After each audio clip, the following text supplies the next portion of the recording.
মৰমৰ ছাত্ৰ-ছাত্ৰীসকল, আজিৰ ভিডিঅ'টোৰ জৰিয়তে দশম শ্ৰেণীৰ সমাজ বিজ্ঞানৰ ইতিহাসৰ পৰা চেপ্টাৰ 3ৰ MCQ টাইপৰ অথবা 1 মাৰ্কৰ কুৱেশ্যন এনচাৰসমূহ ডিছকাছ কৰিবলৈ ওলাইছোঁ।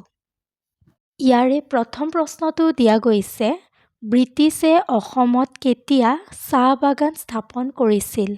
উত্তৰ 19 শতিকাৰ আৰম্ভণিতে।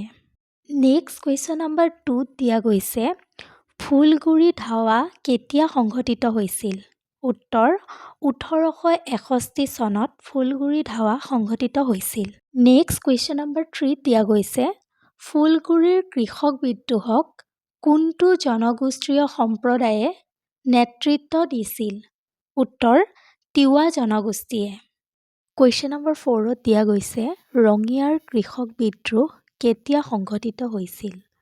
উত্তৰ 1893 চনৰ 24 ডিচেম্বৰত।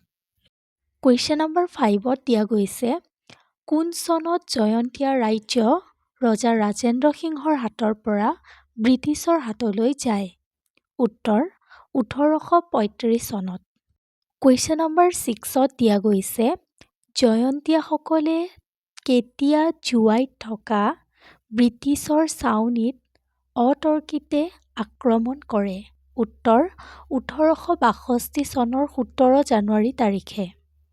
কুৱেশ্যন নম্বৰ 7ত দিয়া গৈছে, টিকট কৰ কেতিয়া লগোৱা হৈছিল?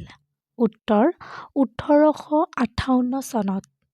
কুৱেশ্যন নম্বৰ 8ত দিয়া গৈছে, আয় কৰ কেতিয়া লগোৱা হৈছিল?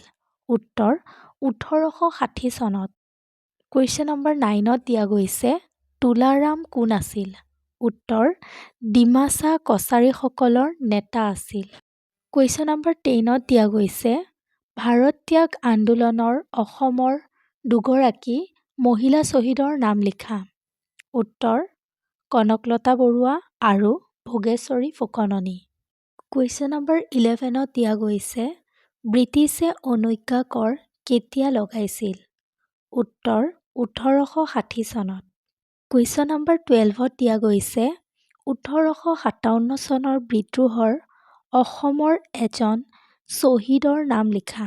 উত্তৰ মণিৰাম দেৱান। কুৱেশ্যন নম্বৰ 13ত দিয়া গৈছে, ব্ৰিটিছে গ্ৰেজিং কৰ কেতিয়া লগাইছিল? উত্তৰ 1860 চনত। কুৱেশ্যন নম্বৰ 14ত দিয়া গৈছে, পথৰুঘাটৰ বিদ্ৰোহত মুঠতে কিমানজন কৃষকৰ মৃত্যু হৈছিল?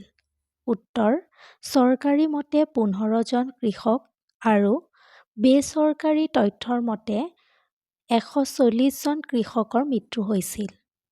কুৱেশ্যন নম্বৰ 15ত দিয়া গৈছে, আহোমসকলৰ প্ৰথম ৰাজধানীখনৰ নাম কি? উত্তৰ চৰাইদেউ।